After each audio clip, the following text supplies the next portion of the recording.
എല്ലാവർക്കും മല്ലു ഡീറ്റെയിലിന്റെ പുതിയൊരു വീഡിയോയിലേക്ക് സ്വാഗതം. ഏറ്റവും പുതിയ ന്യൂസ് അപ്ഡേറ്റ്സിനായി മറക്കാതെ ഈ ചാനൽ സബ്സ്ക്രൈബ് ചെയ്യുക. മലയാള സിനിമയെ പ്രതിസന്ധിയിലാക്കിക്കൊണ്ടാണ് ഹേമ കമ്മീഷന്റെ റിപ്പോർട്ട് പുറത്തുവരുന്നത്. സിനിമാ മേഖലയിലെ ചൂഷണങ്ങളെക്കുറിച്ചും കാസ്റ്റിംഗ് കൗച്ചിനെക്കുറിച്ചുമൊക്കെ ഗുരുതര വെളിപ്പെടുത്തലുകളാണ് റിപ്പോർട്ടിലുള്ളത്. എന്നിരുന്നാലും പരാതി പറഞ്ഞും തങ്ങളുടെ അനുഭവം വെളിപ്പെടുത്തിയും ആരും രംഗത്ത് വരുന്നില്ലെന്ന് പറയുകയാണ് നടി ശ്വേത മേനോൻ. സ്ത്രീകളുടെ ശത്രു സ്ത്രീകളാണെന്ന് പറയുന്നത് പോലെ ഇവിടെ സംഭവിക്കുന്നതും അത് തന്നെയാണ്.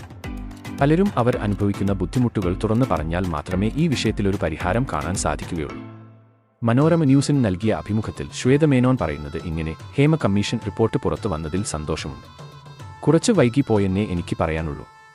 സ്ത്രീകൾക്ക് പ്രശ്നങ്ങളുണ്ടെന്ന് കുറേ വർഷങ്ങളായി ഞാൻ പറയുന്നുണ്ട്. പക്ഷേ നമ്മൾ സ്വയം ഫൈറ്റ് ചെയ്യണം. നമ്മുടെ കൂടെ ആരും നിൽക്കാൻ പോകുന്നില്ല. സ്ത്രീകൾ തന്നെയാണ് സ്ത്രീകളുടെ ഏറ്റവും വലിയ ശത്രു എന്നാണ് ഞാൻ വിശ്വസിക്കുന്നത്.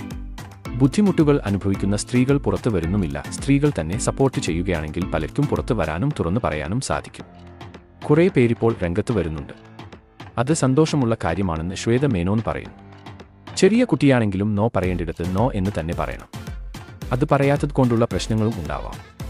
പിന്നെ ഓരോരുത്തരുടെയും സാഹചര്യം എന്തായിരുന്നു എന്ന് പറയാൻ പറ്റില്ല. അടിസ്ഥാന സൗകര്യങ്ങൾക്ക് വേണ്ടിയും സ്ത്രീകൾ മുന്നോട്ട് വരിക തന്നെ വേണം. കാസ്റ്റിംഗ് കൗച്ച് അനുഭവം തനിക്ക് ഉണ്ടായിട്ടില്ലെന്നും തന്നെ എല്ലാവരും ടോംബോയ് ആയിട്ടാണ് കാണാറുള്ളത് എന്നും ശ്വേത വ്യക്തമാക്കുന്നുണ്ട്. ഫ്ലേർട്ടിംഗ് ആണെങ്കിലും പോസിറ്റീവായിട്ടാണ് ഉണ്ടായിട്ടുള്ളത്. ഇനി ആരെങ്കിലും ആ രീതിയിൽ സമീപിക്കുകയാണെങ്കിൽ ശക്തമായ രീതിയിൽ നോ പറയാനുള്ള ശബ്ദവും എനിക്കുണ്ട്. ഞാൻ മിസ് ഇന്ത്യയായിട്ടാണ് കരിയറിൽ ശ്രദ്ധിക്കപ്പെടുന്നത്. അതുപോലെ ഫാമിലി ഫ്രണ്ടിന്റെ സിനിമയിലൂടെയാണ് ഈ മേഖലയിലേക്ക് കടന്നു വരുന്നത്. അതുകൊണ്ട് തന്നെ മോശമായി തന്നെ സമീപിക്കുന്നവർ വളരെ കുറവാണെന്നും അവരോട് നേരിട്ട് നോ എന്ന് പറയാൻ അറിയാമെന്നും ശ്വേത പറയുന്നു. അപ്പോൾ ഇതുപോലത്തെ കൂടുതൽ ന്യൂസ് അപ്ഡേറ്റ്സിനായി ഈ ചാനൽ മറക്കാതെ സബ്സ്ക്രൈബ് ചെയ്യുക.